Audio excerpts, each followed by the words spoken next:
यदि हम आपसे कहें कि आप अपने बूब्स के पसीने बेचकर लाखों कमा सकते हैं, तो शायद आप चौंक जाएंगे, क्योंकि यह चौंकाने वाली बात है ही, और वो भी भारत में। स्वागत है आपका फ्यूरर के साथ फॉरेक्स हिंदी में। ऐसे ही एक एक्ट्रेस है वेस्टर्न कंट्री की, जिनका नाम है स्टेफिना माटो। 3 से 4 माह पहले तक स्टेफनी पाद का बिजनेस क्या करती थी? पाद पाद यानी कि फाट का बिजनेस क्या करती थी? वो पहले फाट बेचा करती थी, और उससे उन्होंने करोड़ों रुपये कमाए भी।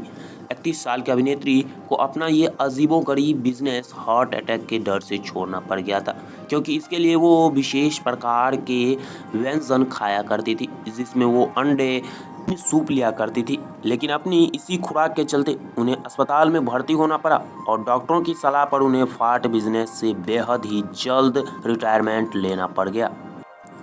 उसके बाद वो नई बिजनेस के बारे में सोचने लगी कि किस प्रकार से नया बिजनेस किया जा सके। उसके बाद उन्होंने एक इंटरव्यू दिया, और उस इंटरव्यू में उन्होंने बताया कि गर्मियां आ रही हैं और मेरे बूब्स से काफ़ी ज़्यादा पसीने निकलते हैं, तो क्यों ना इन्हें बोतल में भरकर भी बेचा जाए, जिस प्रकार से हम अपने फाट को बेचा करते थे।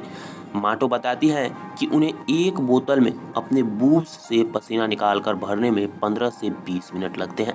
अगर मौसम ज़्यादा गर्म हो तो वो एक दिन अपने पसीने की 10 से 12 बोतल भी भर देती हैं, और अपने साइट से $500 के करीब में उसे एक बोतल बेचती है।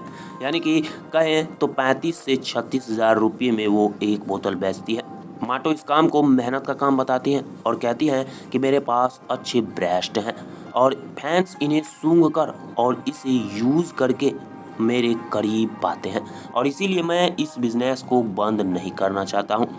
माटो की माने तो इस बिज़नेस को चलाने के लिए वो अपने आप को हमेशा हाइड्रेट रखती हैं, कि वो पर्याप्त मात्रा में अपने ग्राहकों के लिए पसीना निकाल सकें। माटो के अनुसार वह खुद को मैपल का पेड़ मानती है, और अपने बूस के पसीने को उसका रस मानती है, और इसीलिए वह पसीने को ऐसे इकट्ठा करती हैं जैसे एक पेड़ करता है।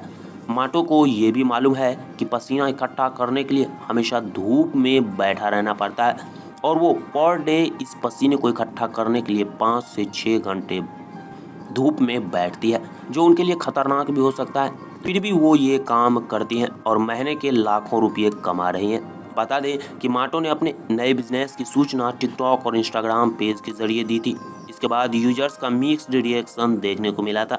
कुछ यूजर्स इसे सुनकर काफ़ी मज़े लिए, तो कुछ घिनाए, और कुछ ने तो यहाँ तक कह दिया कि ये लड़की अपने शरीर के अंग नहीं बेच रही है, पता नहीं मुझे भी कब मौका मिले। हम आपको बता दें कि इससे पहले माटो एक अजीब सा बिजनेस करती थी, जिसे उन्होंने फाट का बिजनेस नाम दिया था।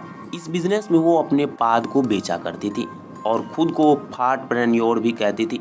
31 साल की इस महिला ने फाट को ऑनलाइन बेचकर तकरीबन 1 करोड़ से ज़्यादा रुपये कमा लिए थे। अब आप समझ जाइए कि आपके पास कितने कितने मूल्यवान चीज़ें हैं, जिसके ज़रिए आप करोड़पति बन सकते हैं, लेकिन फिर भी आप लोग इस बातों पर ध्यान नहीं देते हैं। ध्यान दीजिए और स्टेफिना माटो बनिए।